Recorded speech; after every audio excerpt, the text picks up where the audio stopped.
Okay, looks like we're good to go. Mhm. Okay, good evening. The school committee budget workshop meeting of May 26, 2020 will now come to order.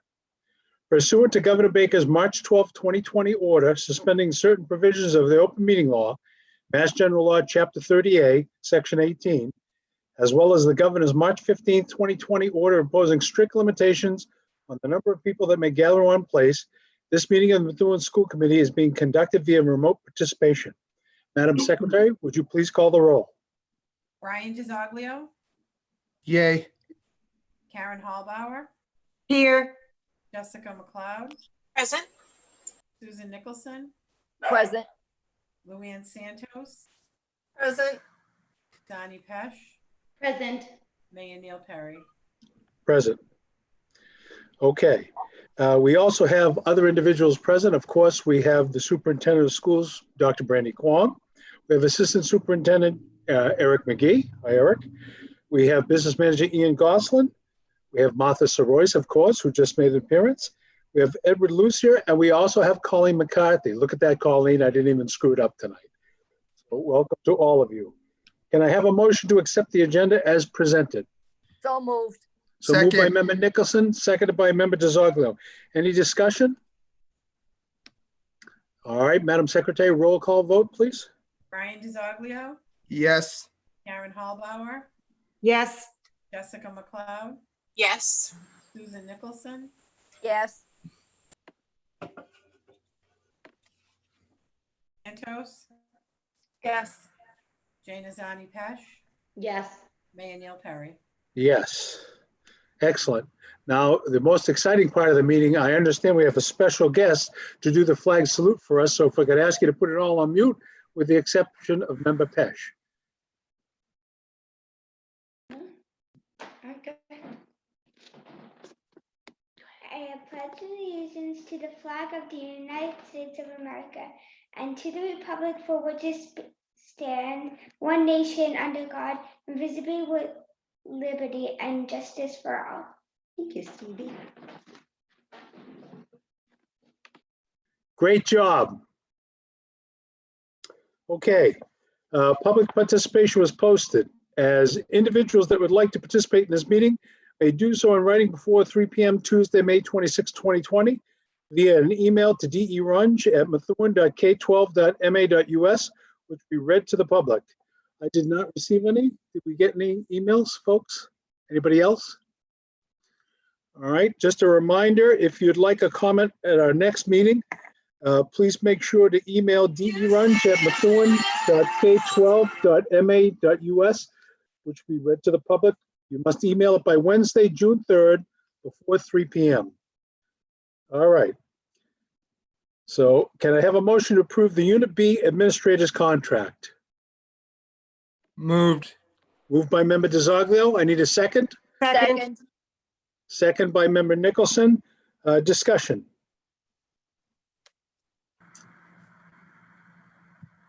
No hands raised. You're all being good tonight. No, I have my hand raised. Oh, you do? I don't. Oh, there you are.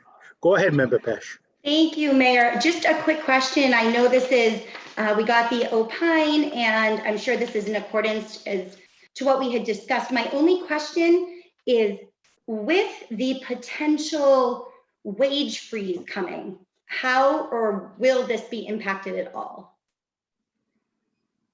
So this is for the last year and this school year. And then we are negotiating with Unit B, just like the other units, about wage freezes for next year. That they will stay where they are this year as according to this 2-year contract. Okay, so this doesn't go into the next fiscal year. No, it's a 2-year contract. So if you look at it,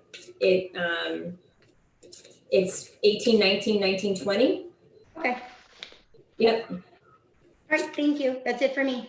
Yeah, so the freeze would take effect FY21 is what we've discussed. Yep, Right. Any other questions, Member Pesh? I'm good, Mayor. Thank you so much. All right, thank you. Any other questions from any of the members? I'm on my game and looking for hands now. Okay, so hearing and seeing none, Martha, can we go to a roll call vote, please? Brian DiZoglio, Yes. Karen Hallbauer, Yes. Jessica McLeod, Yes. Susan Nicholson, Yes. Luann Santos, Yes. Jane Azani Pesh, Yes. Mayor Neil Perry. Yes, 7 yes, 0. unanimous. Nicely done. Okay, moving on. May I have a motion to approve the Crest revised capital plan? Moved. Moved by member Harbauer. I need a second. Second. Second by member DiZoglio. Discussion. So if you don't mind, Mayor, I'll just give it a quick overview. Oh, and then, please, please, yep. Superintendent. Yep. Yeah, so just so you guys are aware, so as members of Crest Collaborative, I do sit on the board representing Methuen Public Schools. So there are some regulations that the collaboratives have to do in informing each of their member school committees and school districts on their plans, the budget, and this capital plan is one of them. And I think you guys are aware, as I have shared with you, that Crest has purchased a new property in Andover to move the entire school to. They've sold the Broadway campus and are going to be moving out of Branch Street. And right now, tentatively, the timeline for that is that they'll be moving around the new year in January over that winter break. So the capital plan, I think, outlines most of that information at this point about those moves and what's happening with those moves. So as a requirement, they're just required to get approval from each committee. So we were given this last week. So I thought that I would share this with you this week for approval. And then I would share the minutes of that approval or vote with them, so that they have from each of their, I believe, 16 members. Any questions? Not that it's pertinent, but the campus on Broadway has been sold, just so you're aware. Member McLeod, you have a question? Yes, thank you. In reading over this, I didn't see clearly what the cost to Methuen would be for this. Can you highlight what it was clearly indicating that it can't go more than $625,000 in there, but what does that mean for us as a community? So it's not costed out by community, it's cost. So basically everything that happens through the collaborative is we have a membership and we pay, I don't want to say the wrong thing, but Ian, I think we pay like a $20,000 or $25,000 membership each year to be part of Crest Collaborative. Each member district, typically around the region, joins the collaborative closest within their region. So SEAM Collaborative is sort of closer to Boston. Valley is more North Shore. And so we pay a membership fee and then the tuition. So this isn't going to cost us anything more. Anything that happens will be done through tuitions, and they've already chosen to, which was great for us, which I believe I shared last week. We voted as a board last week to freeze the tuitions for FY21. So they are not raising the tuitions for FY21 for any district, for any student, which is great. And we were super appreciative of that. So basically it's not going to cost us anymore. They have different funding accounts that collaboratives are allowed to use and keep. They have some private funding accounts that they're allowed to keep for their capital improvement plans and such. So it's not going to, anything that was over the cost, they're using those funds for, so that they're not raising tuitions, things like that. That is something that has been a conversation with the board for a good part of this year as they were looking to acquire the new property, is what is it going to cost us? So basically looking at projections of students and tuitions, staff payments, all of that, and their funds that they currently have. They were not looking, then it's not necessary for them to increase tuitions at this point, as it's been presented to us. Thank you very much for clarifying. You're welcome. Any other questions on the Crest capital plan?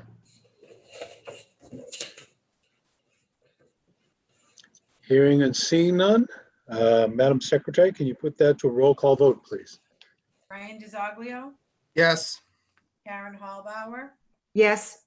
Jessica McLeod, Yes. Susan Nicholson. Susan Nicholson, Yes. Luann Santos, Yes. Jane Azani Pesh, Yes. Mayor Neil Perry. Present. Okay, that takes us to Superintendent. Can you please give us an update on the COVID-19 situation? Yes, so you have on page 22 in the packet, you have some bullets. And I also just shared with you a communication that I sent out to families, which doesn't include new information, but information that I think the families all need to hear district-wide at this point. So we received very detailed guidelines for the graduation, which I did attach to your packet. So hopefully you had a chance to read through those. So Mr. Barden and I have been talking since we received those last Thursday evening. And we anticipated if we were going to have an outdoor graduation on July 31st, which is what you approved and what we are planning at this point, that there was going to be some guidelines about social distancing, how we were going to run it, how we were going to monitor the safety of all participants. So these guidelines actually just help guide us a little bit more. They're pretty strict, but we anticipated having guidelines like this to make sure that we could have an outdoor ceremony. So we'll be in the planning stages of this, as you can imagine. We will be outside. We will have staff basically measuring the field, how many chairs we have, looking at the bleachers, where do we want parents, do we want other spectators? So there's a lot of questions that we still need answered at this point, but these guidelines make us feel pretty positive that we'll be able to have that event outside at this point. And again, the DESE made it clear, given the current standings and making sure that the Department of Public Health in Massachusetts still sees the current trends. So they made that really clear in their guidance as well. So we're moving ahead with planning at this point. So again, lots of questions still, but we feel really, we felt good when we saw this, that the DESE just made a decision on the date, and that anything after July 18th, you can do it outside, but here are some guidelines we do expect you to follow according to the Department of Public Health. So it's our anticipation that we will be able to do that and follow those guidelines. So next week is the week that the staff is going to be coming into the buildings to close down their classrooms. The principals are all sending out schedules to the staff. That will also be sending surveys to parents this week if they want their child's belongings, who wants it and who doesn't. We're getting a lot of mixed messages about it. Some parents want to retrieve their students' belongings, and some are saying just trash it. We don't want it back. So the staff is going to help us organize that next week, and then the principals will set up a schedule the week of June 8th for parents to come and pick up belongings. They'll be bagged in paper bags, just like the Chromebooks were that Mr. Lucier used to deliver the Chromebooks. And it'll be a no contact pickup, so that it'll be by grade level. Bags will be outside on tables. We will have staff there to be able to have parents. It's kind of like a parent pickup line, if any of you guys have been in that. But that's seemingly how we're going to run it, so that we'll have the student name and number, and we can know what table that's on. And then the next grade level will come, and then we'll put those bags on the tables, and we'll be able to get people in and out of every school pretty quickly. So the principals will be sending that information home. The only grade level that is probably going to be the week after that is grade 8, because they're doing some special things with. We don't want parents to have to come to the school multiple times, and so so kids can drop off Chromebooks and pick up yearbooks and things like that. So grade 8 will have a different schedule at the grammar schools. And then at the high school, what we're doing, the teachers are coming to clean out the classrooms. Mr. Barden and his team are creating a schedule right now for students to actually come in who need to get stuff. The high school is a little bit different. There are, there's no cubbies and there's no classroom desk with student stuff in it. They're all in lockers. And the lockers are attached to the actual locker. So they're not locks that we would be able to use a combination or cut off a lock. So we're going to do student signups for kids who need to come in, and have 10 students at a time being able to come into the building to go directly to the locker to get their materials. all monitored by staff. Everybody has to wear a mask, and they'll be allowed a paper bag if they need it to actually bring stuff out of the building. So we seem pretty confident in that plan taking place over the next couple of weeks. So parents and students and teachers can feel like we're closing up the schools for the summer. So keep your eye out for that. And if any of you get inquiries about any of that from either parents or teachers, please have them contact their principals directly. Each principal is creating the schedule in their buildings for the staff and creating the pickup schedule for the parents. So just direct them directly, and certainly Mr. Barden, if you have any high school parents asking their students, direct them to Mr. Barden for that. So right now, so this is the letter that I sent home. We really don't have any additional guidance for extended school year, which is our summer school for special education. It has been somewhat a frustrating process. Every Friday, the special ed directors around the state meet with the Associate Commissioner, Russell Johnson. And every Friday, we're hoping that they're going to give us more definitive answers, and they're not.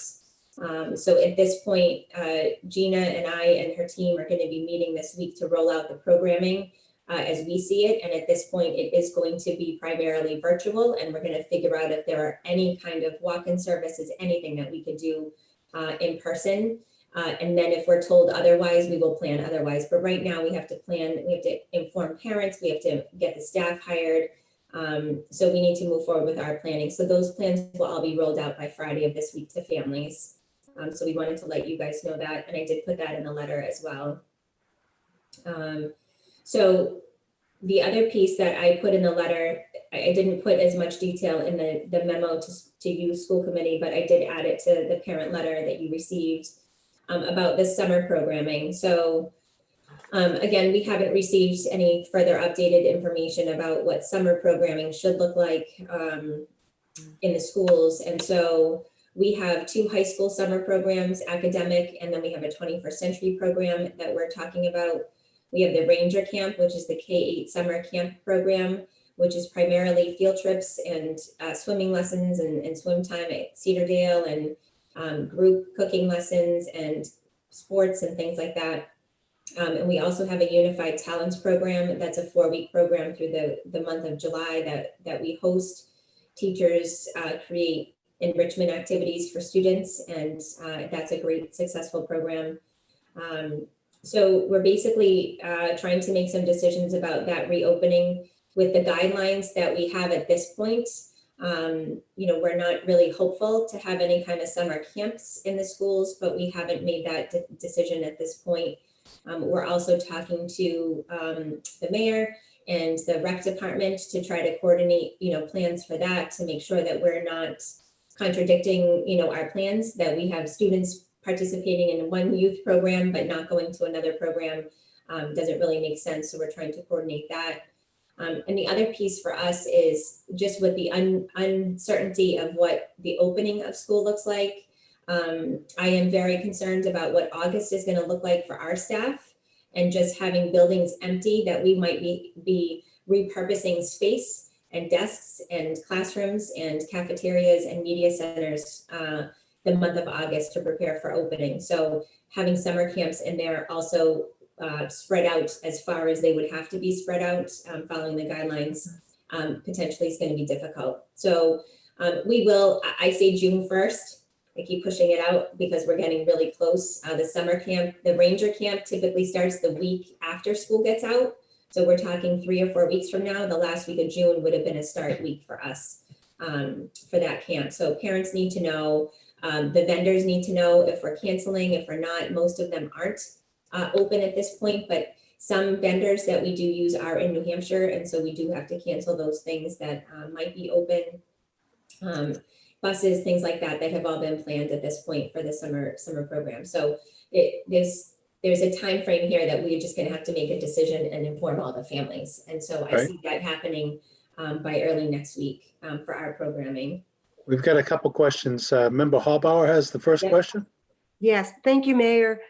The commissioner's graduation guidelines, very thorough, 3 pages of very specific guidelines. I'm wondering, as I read through it, there's nothing that addresses the traditional tossing of the mortarboards Is that Yeah. something? So we, Yeah. we probably wouldn't have anybody toss anything when they came and got their diploma. They're gonna move their tassels. At the end of, usually though, traditionally at the end of the ceremony, when Yeah. everything is over, the kids usually toss the mortarboards. That, there's nothing that addresses that in his Yeah, guidelines. I mean, that's just something that I have talked informally about with colleagues, and that's probably not something that we will allow to happen. It's gonna have to be really strictly monitored, and we don't want people's belongings in other people's hands. That's You know, what I thought. yeah, Thank you. you're welcome. And then we got member DiZoglio.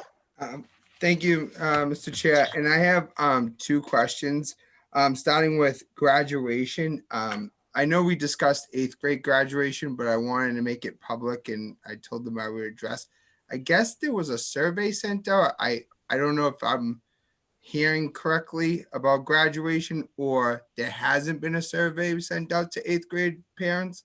And they were wondering why that hasn't been discussed yet.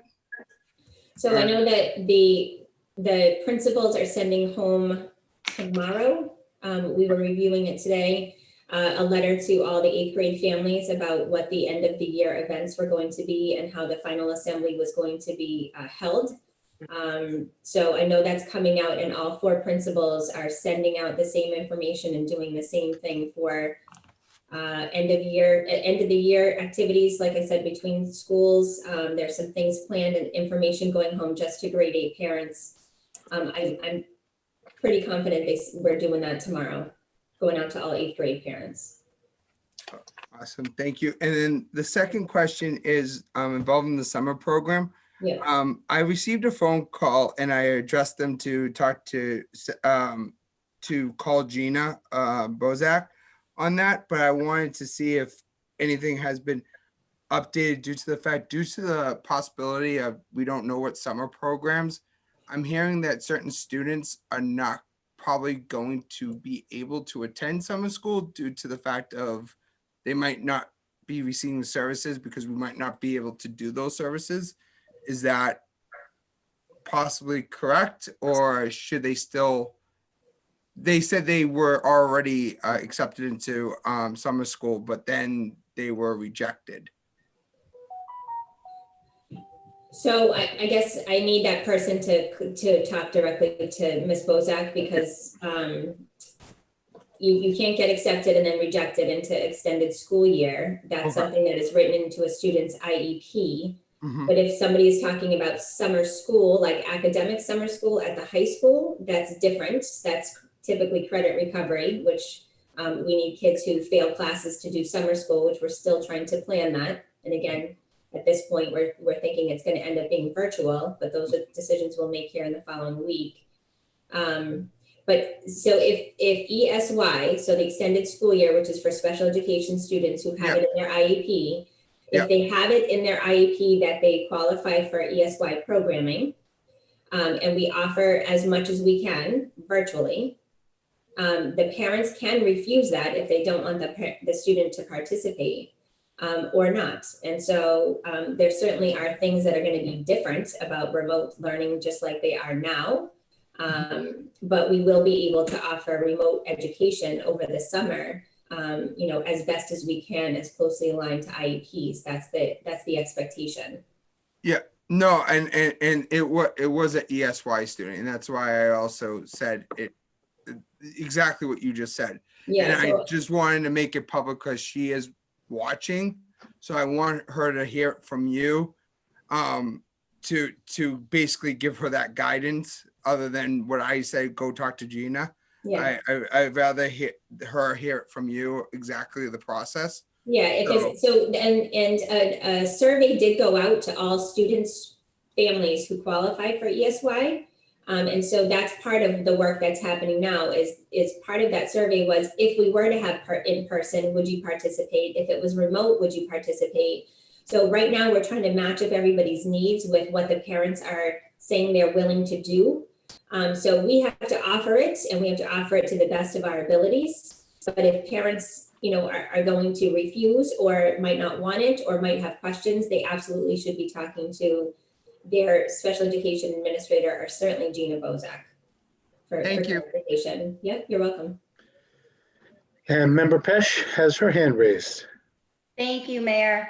Just a few questions, and I'm sure that Dr. Kwong has more answers for this than it's just touched upon here, but where the situation unraveled and students and teachers alike left their classrooms, not knowing that they would be gone for the remainder of the year, I am really nervous as to how getting belongings and those sort of things and closing up classrooms for the teachers is going to roll out.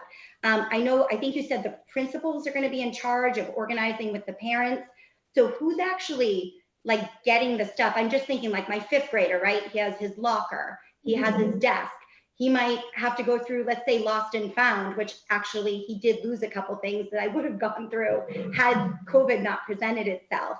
I guess I'm just wondering, I don't know how much, detail we really have to go into. I just want to make sure that parents and teachers alike have adequate time to really do this, because I think you said during the week of June 8th is when parents can come get the belongings. Yep. And I mean, what if they can't do it that week? Will there be a subsequent time? Will there be a way for them to organize to get that stuff at a later date? Will we hold their belongings? And teachers as well, right? Balancing their duties now with all that they're doing. Will they be scheduled to close the rooms? Will they have like a week to go in and out? Will they? I guess I'm just trying to figure out the logistics. I have all the answers for you. So next week, this is a good one for me. So next week, they are actually going to be scheduled, because we can't have people just in and out of the building. So each grade level will be scheduled to come into the building for 2 hours, the teachers. And so the teachers are being given the task of closing their own room, right? So their own belongings, their own whatever they need to take or take down the walls or clear off the desk, things like that they would do the last day of school. But they're also going to be, there's going to be a survey that's going to go out this week to all families. So elementary and upper is going to be indicating whether or not you want the materials, whose homeroom are you in, and that's going to come from, I believe the principals decided today, they're going to have that go home through the teachers. So the teachers actually know when they go in next week, which parents want stuff and which don't, because they know whose cubbies who, right? We don't know that stuff, the teachers do. Whose cubby belongs to who and whose desk belongs to who. And they also will be, this is some of the stuff in the child's desk is the classrooms, like the whiteboards or, reading books from the reading library, things like that. So the teachers will most likely go through all of that and indicate the student material with the student bag that has their names on it. So the staff is going to be organizing all of that at the schools. The upper school kids are also going to give locker numbers and combinations. And that if we can't get the combination open, we're going to be cutting locks. So parents, nobody's coming in the building. That is not what we are being advised to do. And that's not how most of the schools around us are doing it. Large school districts. So please let me clarify that. Having the large schools that we have, it's not conducive to have that many people in and out of the building at this point. So parents will receive that survey maybe even as early as tomorrow, because we were finalizing that survey today, the principals were, and sending that out. So you should receive that from your child's teacher. So as long as the kids know, so if your 5th grader knows, I'm in so-and-so's homeroom, but I have stuff in X desk and in locker number X, that's what's gonna go in his bag. Like that's what the teachers are gonna organize next week. Is So whose stuff belongs in what bag. What if a child doesn't know specifically, let's say he forgot his locker combination? You said they'll cut locks, but they'll be able to retrieve that stuff for that student? Would that be, it sounds so silly, and parents watching at home who have kids in upper grades know what I'm talking about, because we spend a small fortune on the shelving and like the special lights for the lockers so that they look cool. And I'm thinking I want that stuff from my son's locker, right? Right. To go into that bag. So I don't know if he knows the locker combination or the number. As long as he knows the locker number, they will cut the locks off, and parents have to be understanding about that. If you want the stuff, you might lose the lock, right? And we're going to do the best we can. This isn't going to be perfect. We know this isn't going to be perfect no matter what we do. But this is the best way we think we can get all the material back to the students so that we can actually clean out the classrooms and be mobile in the summer if we have to. So you said the teachers would be scheduled. Will it be like one grade? Will they go in one day to get the stuff and then like one day to close their classrooms out after that's done, or how's it going to work? So let's say grade 1 is going to be assigned a 2-hour block of time, and those grade 1 teachers go in and clean out their classroom and get the student materials set up. Do you think that's going to be a 2-hour block is going to be enough for 30 students getting the stuff, coordinating it, and closing down their classrooms? Yep. I'm just thinking because I know in past years, I know some teachers even go in like after the school year, let's say, to like close down their classroom. Yeah, I mean, this is the third time we're letting the teachers in, so I do think it's going to be enough time, a 2-hour block of time to close up your desk and personal belongings and identify the student materials. We also have the secretaries, custodians, and the administrators who will be putting stuff in bags. So we're not expecting the teachers to put everything in student bags. Yeah, so it's just, they have to identify it. The bags will be marked by student name. Secretaries are going to give those bags to teachers. It's all going to be very organized by the schools Sorry. Yeah, last thing, if they do need more time, will they have a chance? It's tough because of the regulations, right? That's why I'm asking. Yeah, we can only have so many people in the building at one time. If somebody needs it, I'm sure they'll work out something with the principals to come back and do more time. It can't be unscheduled, I guess is all I'm saying. Yeah. Okay. And then the same thing with the parents. So let me answer your parent question. So we are going to expect that as many parents as we can hopefully come to pick up the student belongings, or even a neighbor or something can come and pick up the student belongings on a scheduled time. But if parents have conflicts and we're aware of that, and we talked about that today as well, that the following week will probably have to schedule a larger window of time. If anybody couldn't make it last week, grades, blah, blah, this grade span come during this time, and people will be scheduled to be there to make sure that people get their belongings. I will say though, we're looking to if things aren't picked up by June 19th, they're probably going to get thrown away. So I think that's fair to us to give parents a couple of tries at this and to pick up belongings, but we really don't want to be holding on to things over the summer and into next year, because that's just going to be chaos. So if it's not picked up by the last day of school, we will in all likelihood be throwing things away. I would say though that I would reach out to the PTOs. They usually are in charge of the lost and found. Perhaps because that usually gets purged at the end of, the end of the winter, the end of the school year. So I'm just thinking there probably shouldn't be that much there because it was purged in like December or January, maybe to hold on to that stuff, because there's really no way of anyone going in for that, right? Right. Yeah, so I can ask the principals, because I don't know what each school's system is for that, but I can talk to them about that. And then, thank you. And then my other question is the letter that goes out has a little, you can click to go to a separate kind of the parent guide to remote learning. And I know we touched on it. The last tier of that was the grading. We touched on it on one of our meetings briefly, I think. And I got a call from a parent, which prompted me to look into this a little bit more. The grades kindergarten through 6 on their final report cards are going to get NAs. Will there be a distinction though? You know how the report cards are broken up. So there are the grades. And then let's say on the back or the bottom, there's a way to break down behavior or that, they have different, follows directions, is responsible. I'm paraphrasing here, obviously, but will they have an opportunity to mark those items? Or can we potentially add in other blocks, something like, met goals of remote learning, or, and have some sort of evaluation that way? And my reason being is there are a lot of parents, everybody's working through this really unprecedented time, and to do a blanket not assessed, to me, is kind of to dismiss all the hard work that so many of the parents and children and students are doing. So I'm wondering if there's some way to at least distinguish, like they did in 7th and 8th, right? And that actually concerns me a little too, though, because turned in or missing, what if a really good student just doesn't have access to internet or has shaky internet and they were, missing a few assignments? I don't have the answer to this.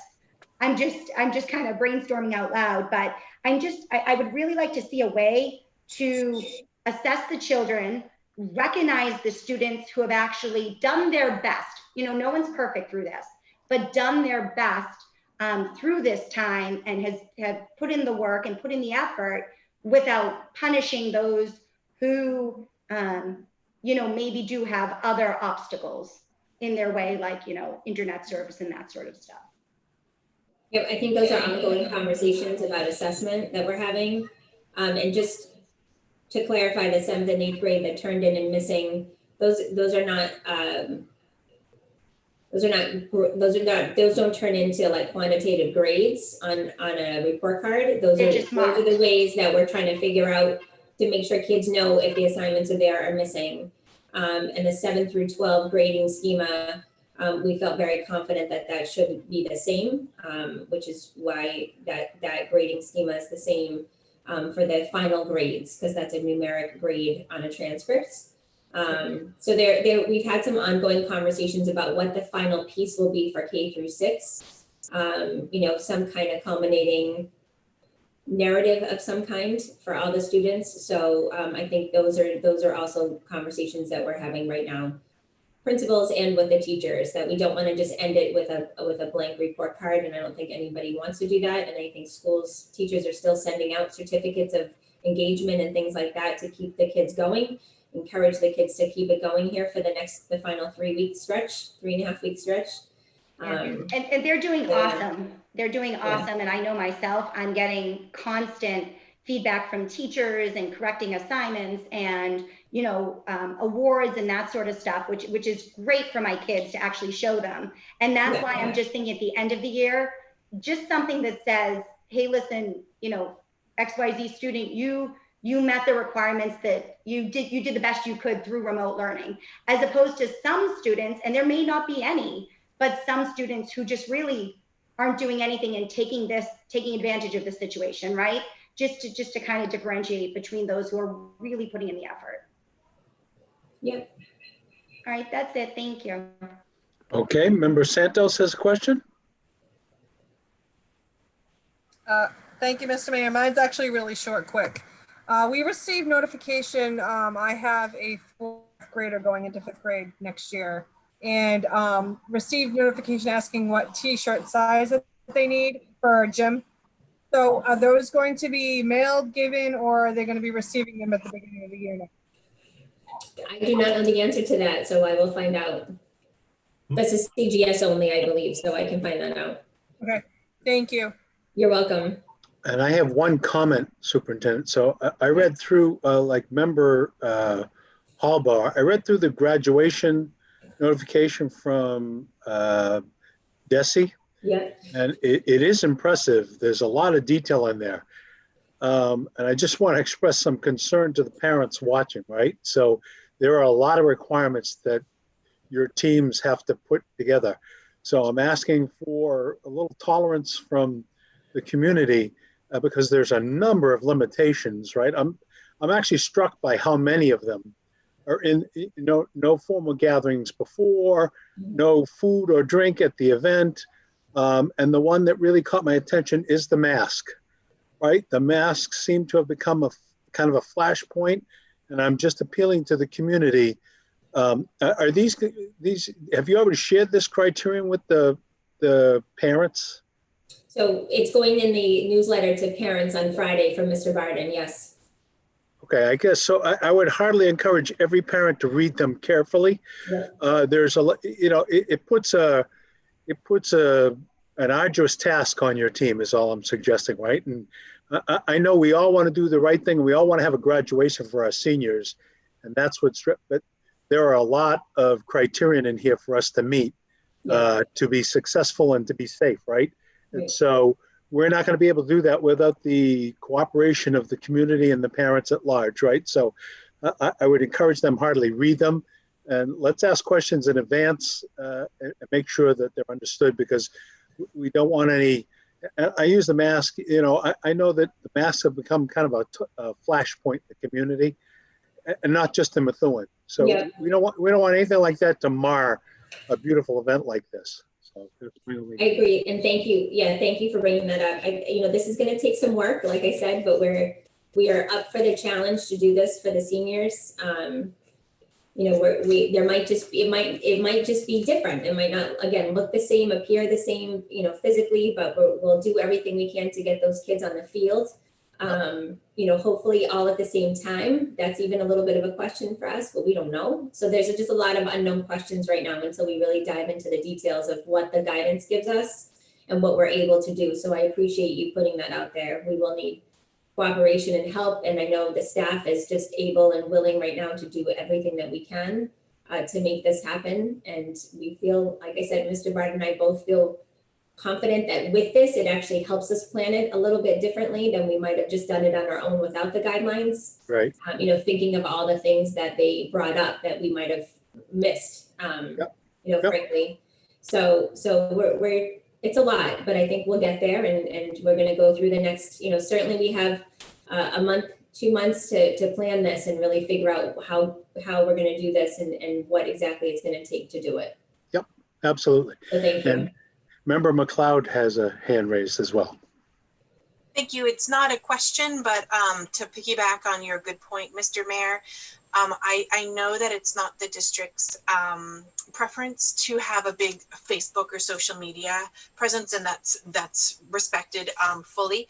What I'm wondering though is if it would be appropriate in this case to develop a really nice little JPEG that can be shared on social media or tweeted or Instagram or whatever is whatever we want to do collectively as a community to share the hard lines related to the celebration by translated so that our community has a lot of opportunities to see this information and to digest it. It no longer takes 3 times to hear something and absorb it. It takes 7 times to hear something and absorb it. Yep. So I think the more we can share, the better we can prepare. Yep, I couldn't agree more. And I'm not cutting you off, Superintendent, but I offer the city, as well as I think this is something we should probably double barrel on the city, social media, as well as the school social media to get it in as many hands as possible so that people see it and kind of understand it and ask questions about it in advance, right? So I don't know if you had anything you wanted to add, Superintendent.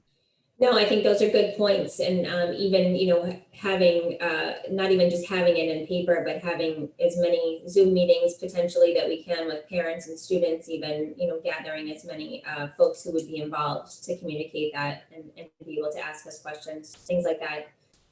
Certainly I can speak to Mr. Barden about too, to get the word out as often and as, timely as we need to.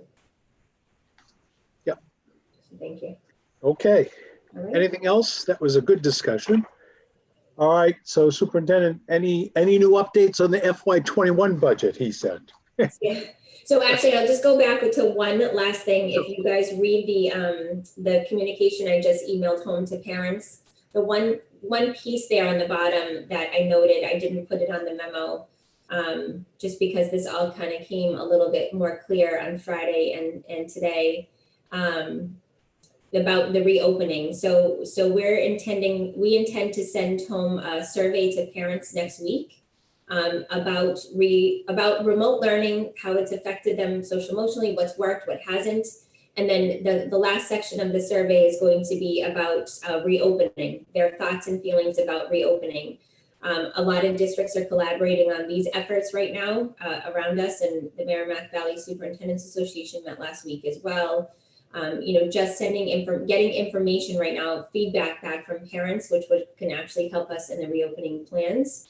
And then next week, I also plan to do the same thing with teachers and have some open discussions with teachers about their feelings and thoughts. And, there's people are anxious, people have ideas, people know what worked, people didn't. We're hearing it one way right now from each other as superintendents and principals. And so this is a way for us to gather as much information before we begin really planning for reopening, which unfortunately we're hearing the state is, we're not expecting guidelines by Monday, which was initially what was told to us by June 1st. It's more like the end of June is what we're hearing right now. and we're uncertain at this point. We do have a call from the commissioner with the commissioner tomorrow, so I'm a little bit hopeful that we'll get some more information, but I'm not sure. But we're hearing that maybe it might not be guidelines, that they may be mandates. And so we're just trying to weed through exactly what's going to come from the state about reopening and what's going to be in our hands. But no matter what, I still want, the district, not I, Brandy, but I, the district, we want feedback from parents. We want feedback from staff. That feedback is only going to be helpful for us in any kind of reopening planning that we do. And recognizing too that we don't want to keep sending things home after school is out, right? So if school is going to end, teachers are going to leave, and parents are going to want to not hear any more emails from us for a little while. But be cognizant of that. So we're going to try to gather as much information as we can next week and the week after from our groups to get feedback. So please, keep your eye on that and make sure. I'll communicate, and those things I will probably send out to social media, because I do want those, the links to surveys. I want that out there to parents. So I'll be communicating with Methuen Life Facebook page and the unofficial Methuen Public School Facebook page. Those are things I do want out there. So I really want people and all of you, the more feedback we're going to get, the better off we're going to be. I need to know where people are. Are they willing to put their kids on a bus? Are they going to send their kids back in person if we have any kind of in-person schooling? We need that feedback. And certainly we want feedback on what worked and what didn't work for remote learning, because we are expecting at some point next year to have remote learning. Again, we don't know how much and we don't know how when yet, but we know that that's something to anticipate. So there's a lot, but that's coming. And so I wanted to point that out to all of you as well, because once that comes out, I will look to all of you too, to spread the word with your communications. I'll probably send it to all the PTOs as well, for the parent surveys. So next week is a good information gathering time for us, for staff and parents. So keep your eye on that. And that's, this is the unfortunate part. I'm not getting inquiries at this point, and I think parents are we're trying to get through the end of the school year. But in a few weeks, I think people are going to start talking about, oh, what's it going to look like when we start school again?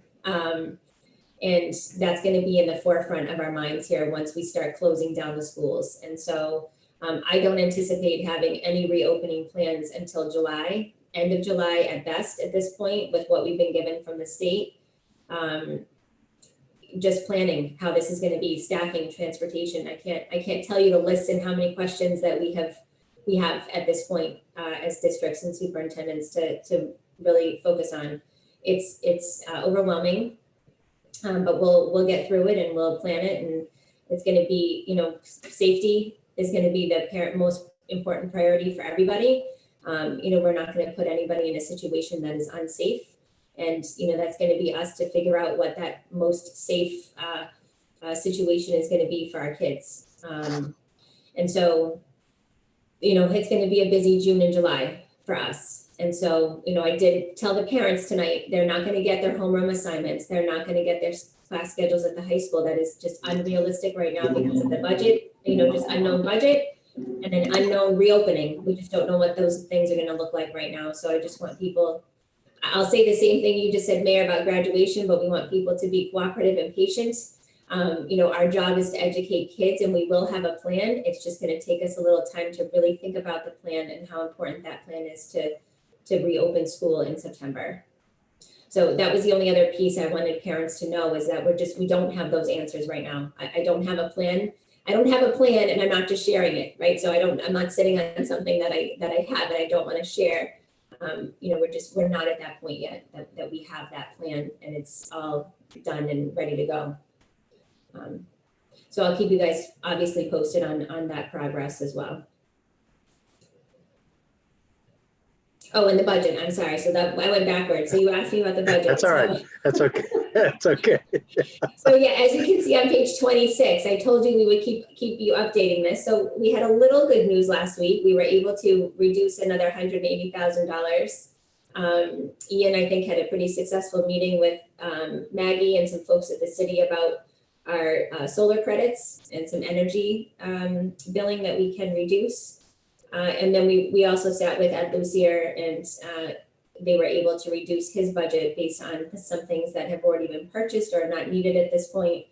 So we were able to absolutely remove that from the budget in FY21. So we're getting closer. So if anybody Okay, has questions about that. we're any getting- questions?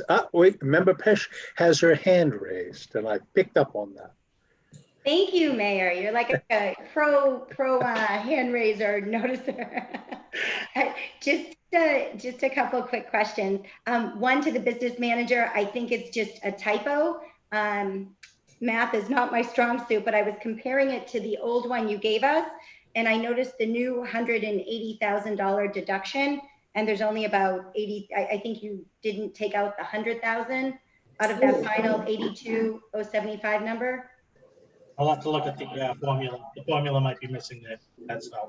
Okay, because yeah, we had 82,155,053, and then we just subtracted the 180. So we should be somewhere in the 81 million. And every time we tick down, I like to see it. So Yeah, you know, I'll Yeah, check. we'll make sure that's right. Yes. Sorry about yeah, that. please. Every dollar matters. And then I was rewatching the meeting actually from last week, and I just had a couple of questions. The assistant superintendent's budget, the reduction of textbooks and professional development, is that linked to Wonders? No, that's No. not like PD for Wonders or anything like that. It's any additional money. Okay, Yeah. okay. And the textbooks aren't like Wonders textbook support or anything like that. No, it's not. We already have all that stuff like contracted, right? That's Okay. right. It's all in the lease. Perfect, perfect. I just wanted to make sure. And then I had asked you, Superintendent, last meeting, I was asking questions and you made sure to clarify that this level funded budget didn't include cuts. But when I was re-listening, you mentioned something about not filling positions, which is fine in theory, but I'm wondering, does that mean like if we have teachers retiring this year, that those positions won't be filled and we'll have to combine classes, or nurses that are retiring, or that sort of thing? Because when I think of level funded, I think of the same staff that we had last year, we would have next year. Yeah, so this is, and thank you for asking this again, because I think this is difficult. So in the narrative from last week, I was trying to explain the level, what does level funded mean? So level funding for us means the same exact dollar amount as last year that we will have this year. So it doesn't mean the same amount of staff or services, because when you do level services, there's an automatic increase, right? So this is how we start this process. Level services is an increase in our collective bargaining agreements, our raises, our contracted services, right? So we go up. So in order for me to get back to level funded, I have to look at attrition and not fill positions. So you're right, when I said I'm not laying off people, right? I'm looking at doing everything I can not to lay off people. And so that means that I'm looking at enrollment and positions and seeing where I can eliminate positions and move different positions for enrollment. So if I have a high enrollment in one place and I'm not filling up retirement, but I have a low enrollment somewhere else, I can move a position over to fill that gap, and I don't need to fill that retirement. But that's what we spent the past 3 weeks doing. Okay, but you did say too that you were going to look at the class sizes and those wouldn't really be impacted. We So looked more at than likely, everything. if you're moving around though, it's not going to be like, and I don't know the numbers school to school, but it's not like 3 kindergarten teachers retired. We're just not filling them. So the kindergarten No. classes are going to be 60 No. kids a class. Okay. Not at all. Yeah, no, not at all. So that's the tedious work I was talking about last week. So that's the, cutting new positions is easy because they didn't exist, right? We're not going to miss them because we didn't have them. It's going deeper, that $1.5 million worth of cuts that we made, it was cuts to positions, not people. So we're looking at what of the vacant positions that we have. So let's say the 2 first grade teachers retire at the same school, the same year. We know that's not realistic, but where can I move? Is there another opening somewhere that I can move there that makes more sense for enrollment purposes? Is enrollment lower in another building where I can move a teacher or 2? That's what we did for the past 3 weeks with the principals, is really shifting around What positions can we eliminate that are vacant? And how can I move people around? And that's, yes, so thank you for bringing that up. That's exactly what we did. So positions were, and all the positions that we had, and I believe Ian touched upon this last week, we didn't cut them from the budget. We kept $1 in every position. So by keeping $1 in every position, that's So that not, we we get didn't money have to from come back to the that. school committee and say, oh my gosh, we need another first grade teacher. Well, we kept $1 in it, the position exists, I need to fill it now because the enrollment went up and we have the funds, right? So all of those things are the things that we did over the past 3 weeks to get to that point that we shared last week. So And then I guess the $1 million question, no pun intended, because it is very important to me through this that we don't lay off our employees. And we talk so much about even paying through this crisis, right? Employee retention, and we want people to feel valued. And I know you're doing your best. And let me just say thank you, because I can't even imagine what you're going through to try to find money, moving it from one to the other and all that. So I don't want to discount any of the efforts you're doing. My last question is, though, are those no cuts to staff contingent upon this impact bargaining wage freeze?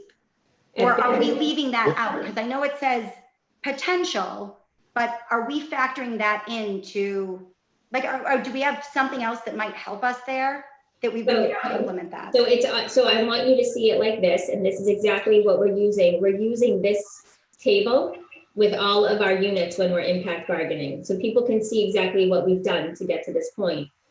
If we don't get the wage freezes from all units and all staff in the school department, which equal about $1 million, right? We went through that last week. I will not be able to get to level funded, and I will have to lay off people. That's a fact. So if one of these units or someone does not accept this wage freeze, there is potential for layoffs. Yes. Okay. Yes, and so that's, that's why it's underneath there. Those are potential, but they're uncertain right now because we're bargaining with every unit at this point. They're potential, but it seems like they're needed. They're necessary. It seems like you're if factoring it them doesn't, in, right? right, and the plan is obviously if it doesn't happen, then I will get legal counsel. Attorney Macaro will advise me to make certain necessary cuts at that point to get to a level funded budget. And just last question, and directed to the mayor. I don't know if you can answer or not, Mayor. Will you be implementing the same wage freeze? Because I know it's recommended, but Yeah. throughout the city side as well. So I've impact bargained with 4 of the unions on the city side.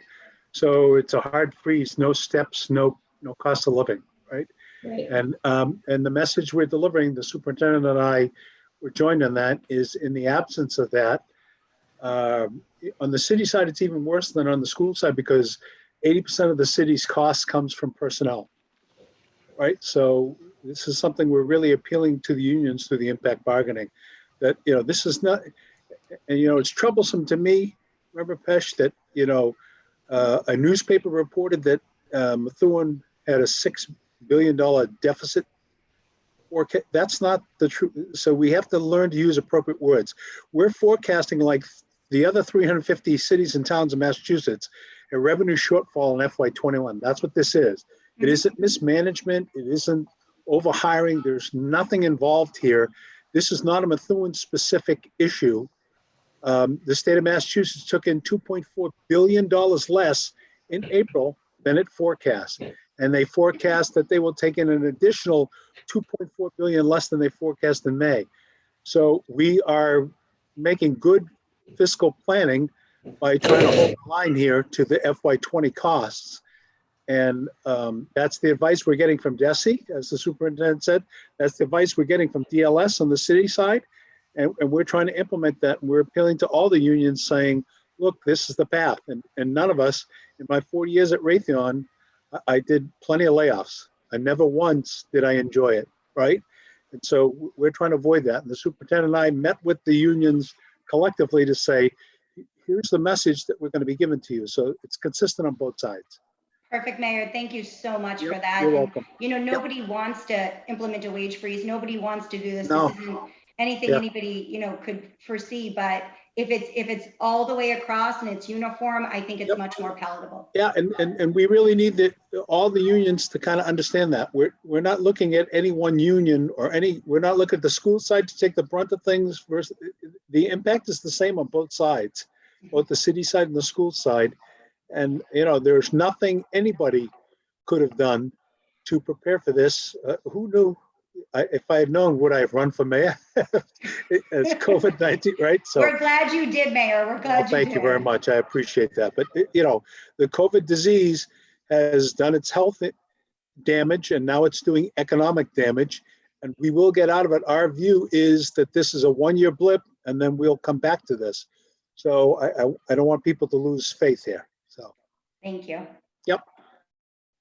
I think those are really important pieces, and I just want to reiterate too, we're both doing this, both the mayor and myself doing this. That's what we've been advised to do, is plan for level funding. We don't know what the numbers, we still don't know what the numbers are going to end up looking like from the state. And so there's still this unknown about that.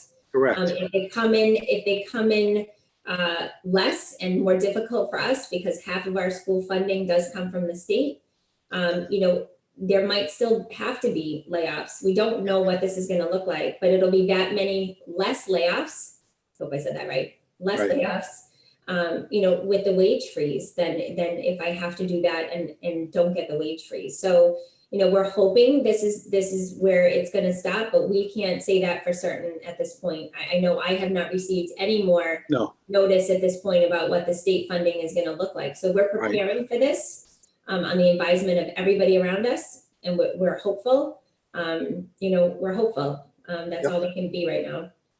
Right. And so we may not even hear from the state till the end of July. Right. Right. So, and to the superintendent's point, we've got the CAFO is staying close to, DLS and asking the appropriate questions. And we've been close to DESE and the others who have been giving us the guidance that we've got.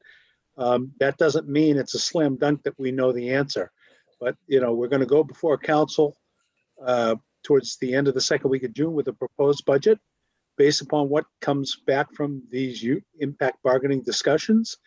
And to the superintendent's point, still some to be known, right? And so we may have to course correct at the beginning of August, but we will adjust to it. So, Ryan DeZoglo, you have your hand up. Patiently. Thank you, Mr. Mayor. And to tack on to this, I want to say to Superintendent Kwong, I really appreciate this breakdown. It actually helps me monitor this great. But the question I have is actually towards the mayor's side. And it's, so I see this breakdown, what we're doing is every department across the city going level funding. Yes, they are. Okay, so they're making the exact same cuts as we are, and also, so let me just. So the one thing so remember, we did not have an $89 million budget in the schools, right? I think all the things that the superintendent and Ian are doing are the correct things to do, but 89 was where they wanted to grow the budget to, not where we were at. Yep. Right. So last year we were at 84, and that included Greater Lawrence. 84 million and change, and I can show you that if you'd prefer. But these, to the superintendent's point, these are all the cuts necessary to bring it to level funded. That's the exact same discussion on the city side. Most city departments will have a budget for FY21 that's less than FY20, to be honest with you, Member DeZoglo, right? On the personnel side, the approach is to hold it flat, right? And we've encouraged our unions to forego step increases, any thoughts of COLA and things of that like. So yes. Okay.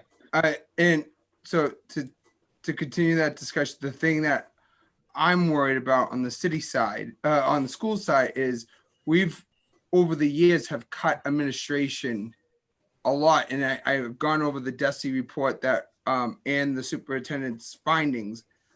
I'm wondering if we go any further with cuts down the road on the school side, it's going to make a bigger impact on us. So I'm very concerned about even if we get a wage freeze, I'm still hearing that we're possibly going to have to do cuts. I don't think that's possible. And I'm hoping, I'm hoping these other departments are going to make steps to shift personnel as well. Because if we're going to have to do that again, I'm hoping on the city side, they're instructing these other departments to restructure themselves. Yeah. So Member DiZoglio, I would invite you to help me identify where to make additional cuts, right? If we have to make cuts here, we will be making cuts on both sides of the wire, so to speak. Over 50% of the general fund goes to the schools, and there's no argument here that that's where it should go, right? But this is a disastrous time financially, right?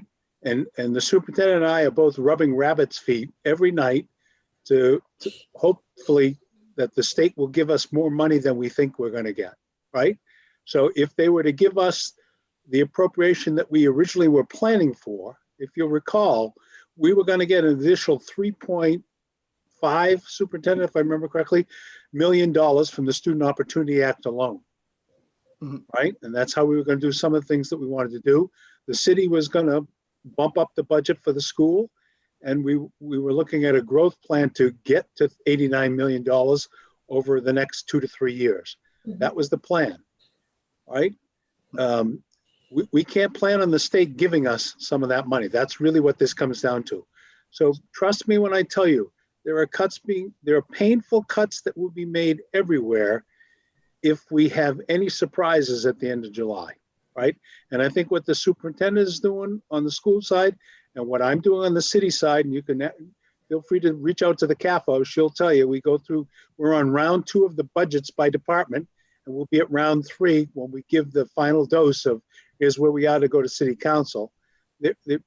I just said to you, we're not flatlining most of the city departments. We're giving them less than they got in FY20, right? So I ran through DPW today. Believe me, call Acting Director Daryl Lorenza. He'll tell you the pain is being widespread. But in the end, Member DiZoglio, it all comes down to you have revenues and expenses, and they have to match each other, right? Yep. That's all there is to it. All right, Mr. Mayor, thank you. Okay, Member Santos.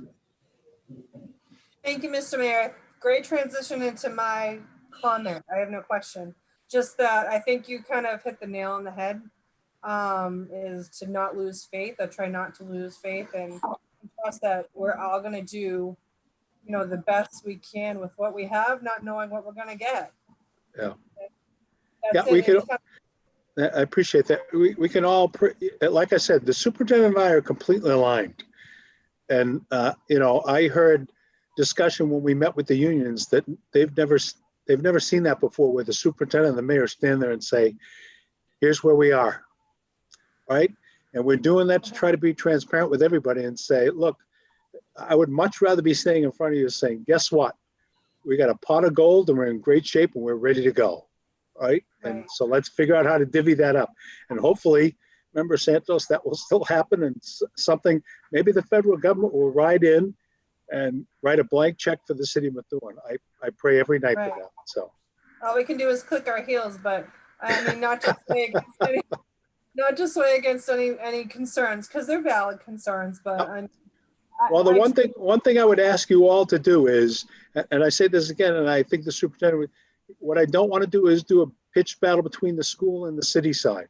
Right. So we've been very careful to look at this as a joint endeavor, right? That neither the superintendent or I wanted to go down this path, but life is funny that way. Sometimes you have to deal with what you get. And so we're making the best of the situation we have. And we're both praying that what comes out in July will be far better than what we thought it was. So. And not only as a member of the school committee, but as a parent, I can say that I appreciate the transparency and the honesty. Thank you. I'd rather hear the honesty than just a sugar-coated side. So appreciate it. Yep. Member McLeod? There you are. Thank you.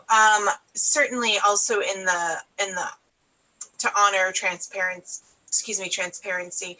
I know I have community members who reached out to me with concerns, and an elephant in the room, something none of us here can address, is the huge disparity in salaries within different departments in our city. And that causes a lack of equity, or at least sincere feelings of a lack of equity. And when we're asking schools to cut their budgets when other budgets seem so extraordinarily large, it doesn't feel good. And that's just to shine a light on the water that we're swimming in as a community. And so what I'm going to continue to respectfully push back and give my insights into why I wish the schools weren't experiencing any cuts, knowing that there's other folks in our community who are doing quite well, regardless of what our school personnel may be experiencing. Thank you. You're welcome. I guess the only thing I can say to you is, I'll repeat what I said. 50% of the general fund goes to the schools, right? There's no single department in the city that comes close. The next highest spending department is $12 million, right? All departments are being cut. All departments are being cut. That's all I can tell you is every single, no employee in the city, with the exception of the mayor, is taking a pay cut. No one. Right? So you're the first ones to hear it. I've slashed my own pay going into FY21 because I believe in what we're doing here. Right? So the last thing I want to do is get into this. They treat them better on the city side than they do the school. That's not really what's happening here. Right? So we are cutting every single department. And I don't want you to lose focus that $89 million was not the budget last year. Right? That was the aspirational budget we wanted to get to, and I fully supported that, right?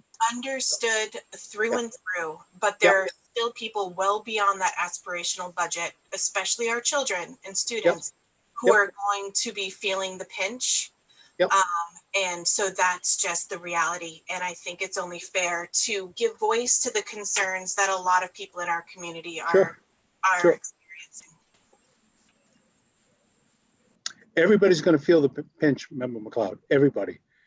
Every department's getting cut. I don't know how to. I'm happy to open the books for any citizen. They're going to watch the budget hearings when they happen with City Council. You're going to see every single city side budget. Every single department in the city will have less money allocated to it than they had allocated last year. Not flatline on the city side, less. Right? So it's a commitment to transparency, and that's what we're doing. We're going to go line by line. Okay. Member Santos, do you still have your hand up, or is that a? No, you're good. Okay. All right. Superintendent, do you want to update us on the transportation policy? Yeah, so I do. Thank you. So Colleen is with us, and she's got some other information.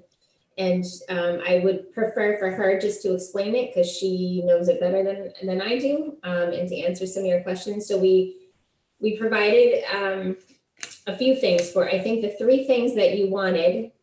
We provided sort of the first one, and Colleen will explain why we did sort of the first one, because I think, Member Pesci, you wanted sort of what's the quarter mile, half mile, what are those different marks? And Colleen will explain why we picked the half mile to share with you.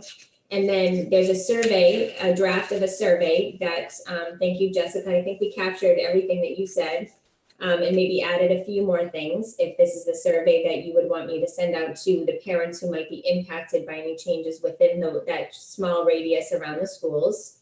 And then we also, on the last slide, so it's page 32 of your packet, we pulled out the streets that are located closest to the schools without sidewalks. So these would be the streets that would be impacted by the shorter distances around the four schools without sidewalks. So that was something else. And I think those probably are the ones we listed when we talked, because we kind of knew them off of the top of our heads, but those are the ones that we pulled out that actually make an impact. So there's a lot of little side streets without sidewalks, but these are the large streets around the main areas of the school that impact that mile and a half radius. All right, so I'll let Colleen go through the slides. And Colleen, can you just start by explaining why we just did 0.5 miles and not a tenth or a quarter or anything smaller than that? And then go through the slides. So I worked backwards. We were at a mile and a half and a mile, and I said, well, what happens if we go back a half a mile? And in my mind, I kind of knew what was going to happen, but you're not eliminating many bus stops, maybe just a handful in all of the areas and some in none, because there's a lack of equity across the city in the schools. There are some areas where your policy is being adhered to, and there are some where it's not.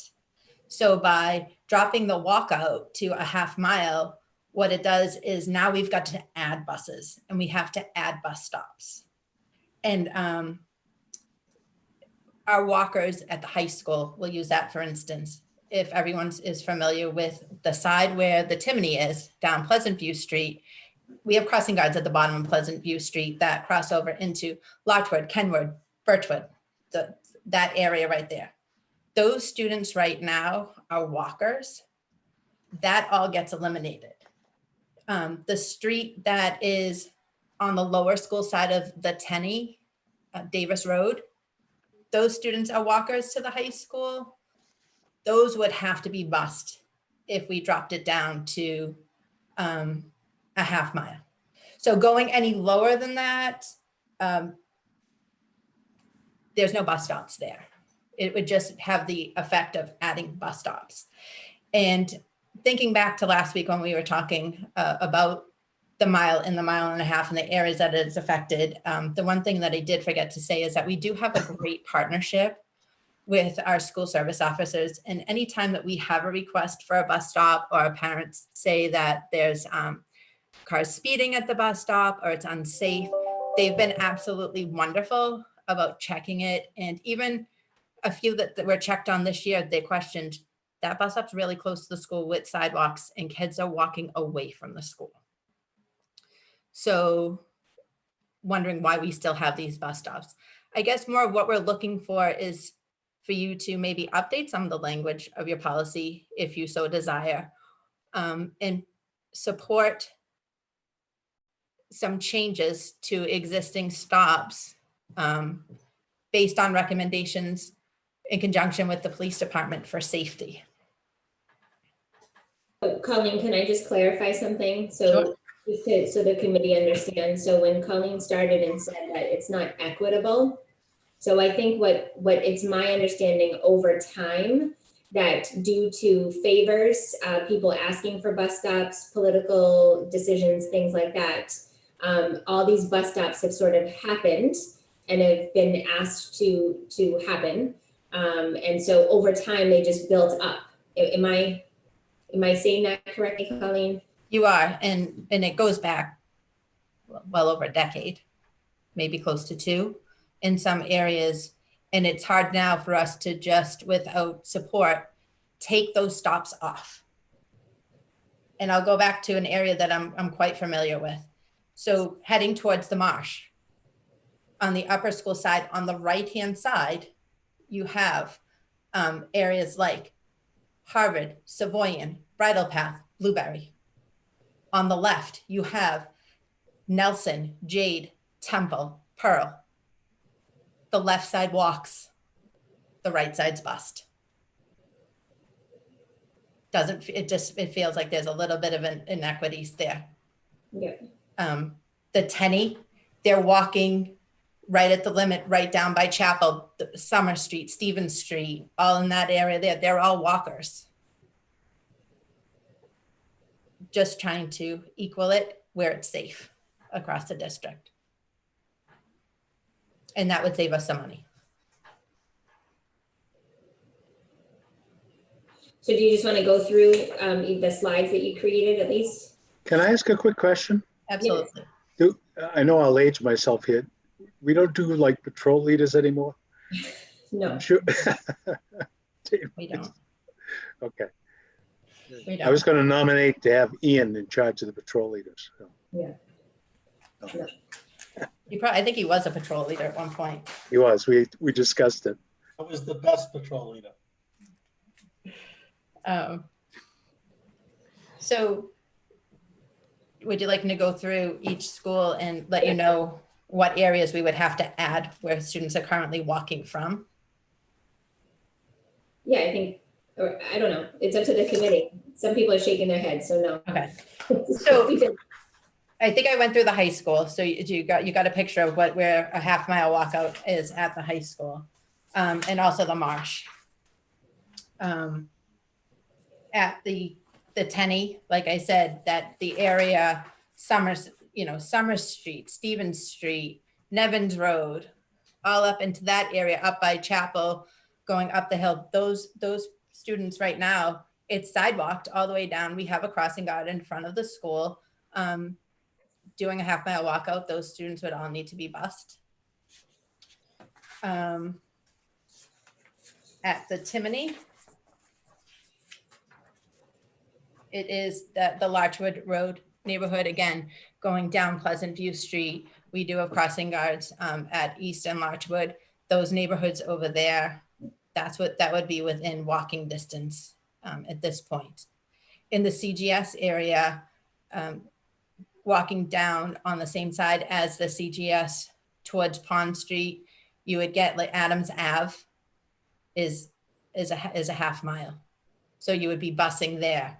On heading in the other direction, it would be the Garden City Road, almost where it meets Washington Street on the same side as the CGS.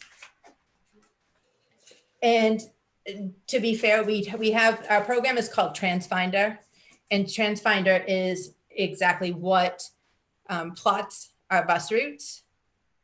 It doesn't retain our walkers.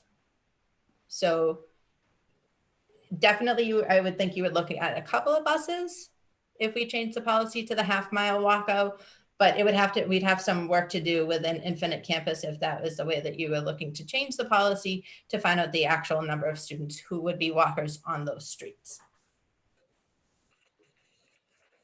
I can tell you from a visual at the high school and driving by the Tenny, there are a lot of students who do walk from those areas.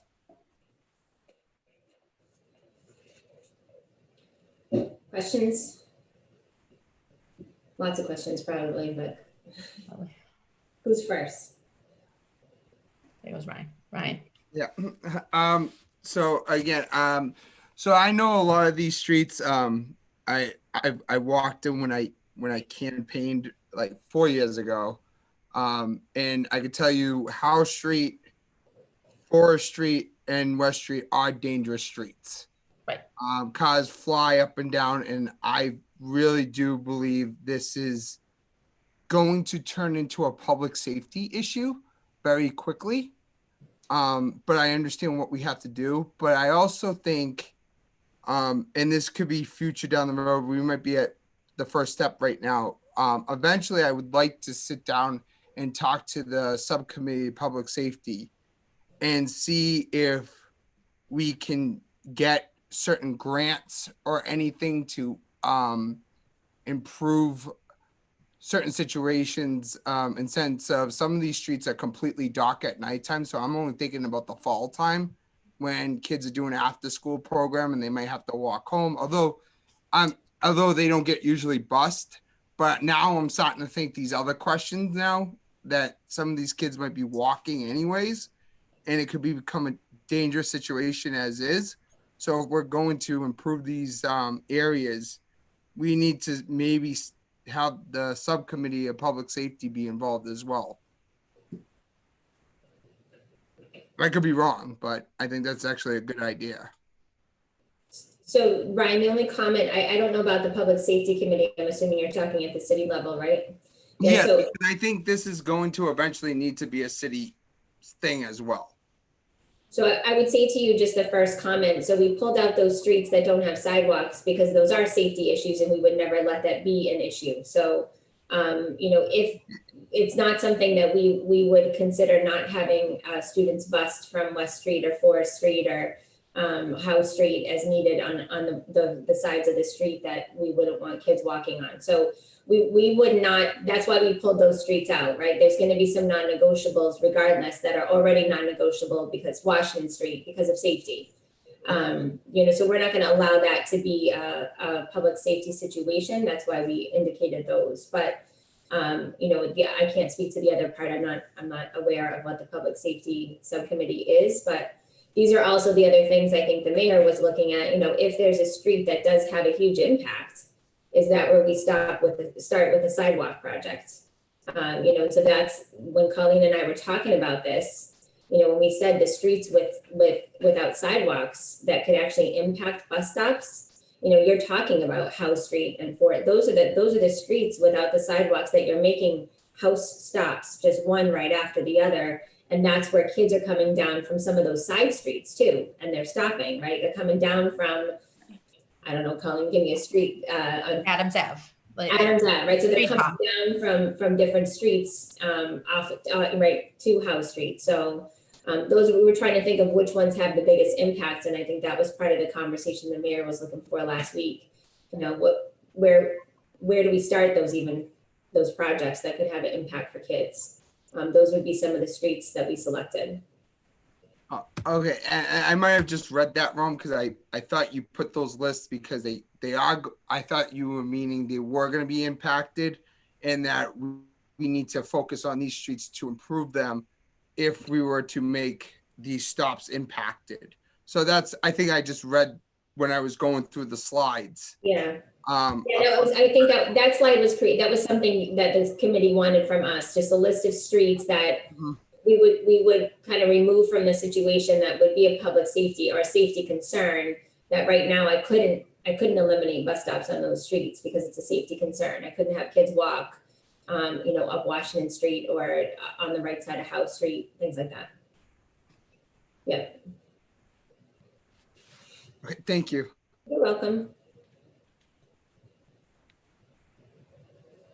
Sorry, forgot that. Anything else on the transportation from Member Pesh? Do you have a question? Yes, and I apologize. I lost connection for a couple minutes, so I'm not sure if I'm going to be repetitive or not to what Member DiZoglio had just asked. Let me preface by saying the reason I had asked for under a mile, and I think there maybe was some confusion what I was trying to go for, was because when we were discussing it, I was told a lot of bus stops are under a mile. So I kind of wanted to see what we were dealing with. And when in looking at those slides, it looks like there's no bus stops really under a mile and we're just adding buses. So I guess I'm a little confused on that. Maybe we should have looked at all the bus stops that are under a mile. And let me preface by saying this. To me, this conversation is moot if it doesn't actually save us money. So we might have to look at this from a different, perspective as well. Number one, we have a policy in place. Any way you cut it up, we either have to change the policy so that we are following it, or we have to follow the current policy. That's my take. That's the only way you're going to make it equitable. Now, the second tier of that is if we're going to keep the mileage the way it is at the 1.5 mile mark, now what do we look at? Do we want to look at implementing some sort of busing fee? Do we want to make it across the board? Do we want to make it just for those kids within that 1.5 miles as like a voluntary courtesy service, right? And would it be worth our while to even do that, to support the buses to do that? And the only way we're going to find out the tap on the public and the parents and the residents' feeling on this is through this survey. And I think we're missing a really integral part on this survey. And again, I know you did a little introduction and I started changing it, but at the end of the day, what I'd like to see added to it is a rating system on the bottom, because I think that's what's going to be important, right? Not just asking questions, but what do our parents value most? Because like the mayor talked about earlier, this is an unprecedented time. We don't want to do any of this stuff, but if you're given choice A or choice B, which would you prefer? Right. So my suggestion would be something in addition to this that reads, in the light of a current potential COVID-related budget crisis, What are the most important to you? You know, number 1 through 5 or 1 through 6 or 1 through 7, whatever it is, and have things on that list. I was just thinking of a few before I get disconnected. I apologize. But you know, free busing, is this a number 1 priority?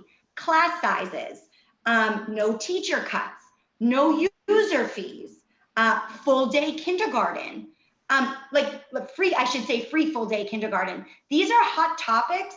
I'm just curious because nobody wants to do any of these things, but I also think it's very, very important to get a tap, like a feel on how people would rate the importance of these items. So that's my feeling. I don't want to keep asking Colleen to look at different things with the busing if it's not going to actually save us money. And Colleen, I'll say this to you, you know, most of this, I mean, like, I don't know how you retain all the information you do, quite honestly. But if you think reducing our policy, let's say to the mile mark, makes it equitable, because our policy has to be what we're doing. There can't be favors on one side, favors on another. And you know what, to be honest, when we had that whole busing conflict, like a few months back, the whole reason there was a busing conflict was the wonderful bus driver that everyone loved, and I'm sure he was amazing, was stopping outside of what our stops were. So when the actual bus driver came in and did the actual stops, we had a ton of complaints. So that in itself is opening like Pandora's box. So I guess it's just a 2-tier question, 1 or 3-tier, I should say. 1, can you think of anything reducing the policy that's going to actually save the district money and not affect that many people and you know, create a big uproar? Or 2, you know, do we change the policy or do we leave the policy and then we have to implement it either way? Just my thoughts. So I have 2 questions before Colleen, I think, probably has some thoughts, but can you just repeat to me what that list was that you had? Yep, the list or the intro?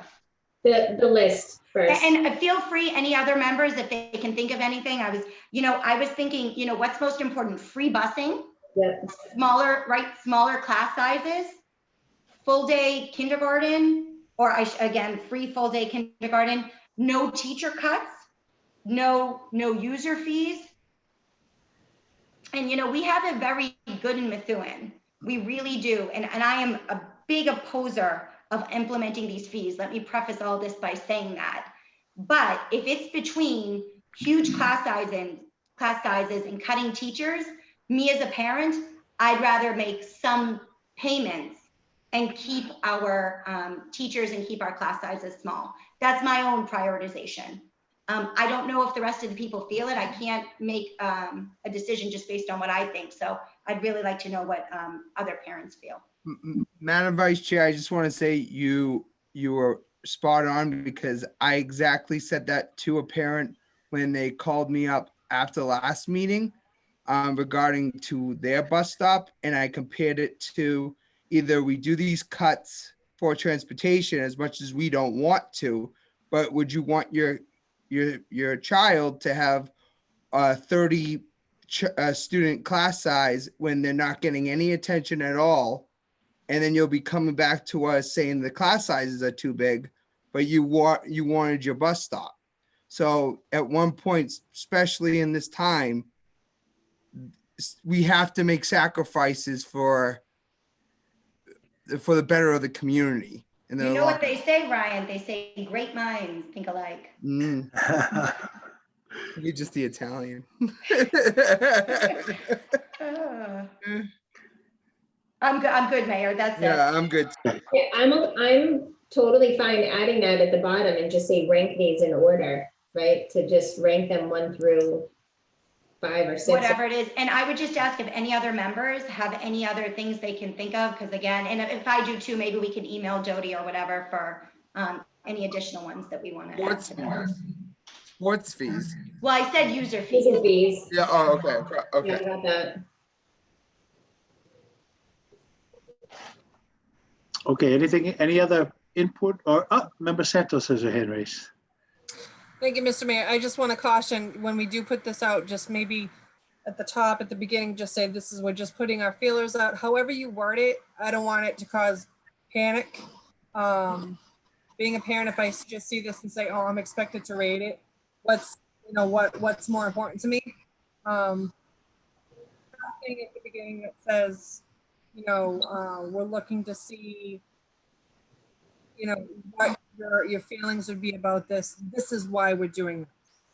Not, this is a definite thing. You know what I'm trying to say? Does that make any sense? Yeah, did you hear? That's why I wanted to add that first line, that it's specifically we're asking because of the potential current COVID-related, budget crisis. And to the mayor's point too, I want them to know, I think it was the mayor that said it, this isn't mismanagement on our part. This isn't anything like that either. This is specifically COVID-related potential budget crisis.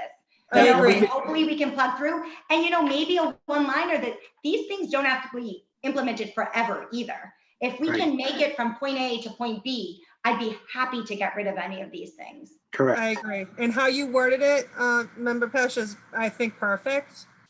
Thank you. Which is everything, so. So the only thing I'd ask is originally, I think last week we talked about this going to the potentially impacted parents, right? Not the whole district. So, but this last thing changes this a little bit. If I'm asking, am I only asking the parents who are impacted, what's most important to them and rank them? I'm not sure that's I would think of sending it to all parents at this point. Maybe add one line, do your children, get bus, approximately how far do you live from the school, right? Maybe do a block. Do you live 1 to 1.5 miles, 1.5 to 3, or 3+? Because that would cover all those, right? The 1.5 in our policy, the 3 from the state level and under. Because if we're talking about sports fees and stuff, that would impact, let's say, high school sports fees, that sort of stuff too. So I think we need all parents for this. Yeah, so I might have to look at this and alter the questions then, because that may not make sense anymore, because I think we were thinking about that for just the parents who, like, if you live within the distance, what's the distance you would have your child walk, is how I understood it. So we can look at it and yeah. And I think the reason for changing it is kind of, like I said originally, if we're not gonna have a cost savings, then we need to look at the broader picture, right? We need to look at how are we going to get a cost savings out of this, or how are we going to generate funding from this, and be consistent within our policy and the implementation of that. Yeah, so that's the second question. So Colleen, if we talk about the current policy, what's our best bet with how many stops? Is it enforcing what we currently, and we've talked about this a little bit, but I'll let you share. Where's our best bet? Is it enforcing what we currently have, or changing what we have to enforce a little bit of a different distance? I do think that we should look at enforcing what we have with input from our SRO. I think we should. I think maybe the next step would be is if I go with our SRO, who I've been out with many times, our sergeant, to look at the stops to see what is safe, what they feel is safe in a walking distance, and see how many students that impacts. And I think you're going to be surprised the number that it will impact. So just the example you gave though, like even the marsh, the right side and left side, right? Right. That's it. So you're talking probably the about right side is would about be walkers. Yeah. And they have sidewalks. And they have sidewalks. Right. Okay. Yeah. And I had one more quick question. Mayor, Sure. is it all right? Go ahead. Sorry. My last question is, just make sure it's going to save some money, because as I understand it, our last discussion, we don't pay per stop. We pay per bus. Right. So if we're not losing a bus, I don't see punishing. I would rather, in that case, if we're not saving money, change the policy to fit what we already have versus the other way around. Yeah. Do you get what I'm saying? If we're not saving I do. money, then. I do, but what I'm saying to you is that some of these neighborhoods are almost an entire bus. The ones within like a mile. Within a mile. Oh yeah, Okay. you're looking So I guess- at a bus. I guess Like- the next time we bring this up, that would be a great thing. How much can we save if we just implemented Okay, the policy the way it stands now. okay, that's perfect. That's fair. Thanks. Okay. A robust discussion it was. Is there any other business from the committee? Anything anybody wants to share? Seeing no hands or questions, I need a motion and a second to go into executive session. Can I get a motion, please? Motion. So moved. Second. I got a motion by member DeZoglio, seconded by member Pesh. We have a first and a second motion to go into executive session pursuant to Mass General Law, Chapter 38, Section 21A3, to discuss strategy with respect to collective bargaining or litigation if an open meeting may have a detrimental effect on the bargaining or litigating position of the public body and the chair so declares. All units and to discuss potential tort litigation threatened against school committee. We will not reconvene into open session at the conclusion of this executive session. Madam Secretary, can you please call the roll? Ryan DiZoglio, Yes. Karen Hallbauer, Yes, yes, Jessica McLeod, Yes. Susan Nicholson, Yes.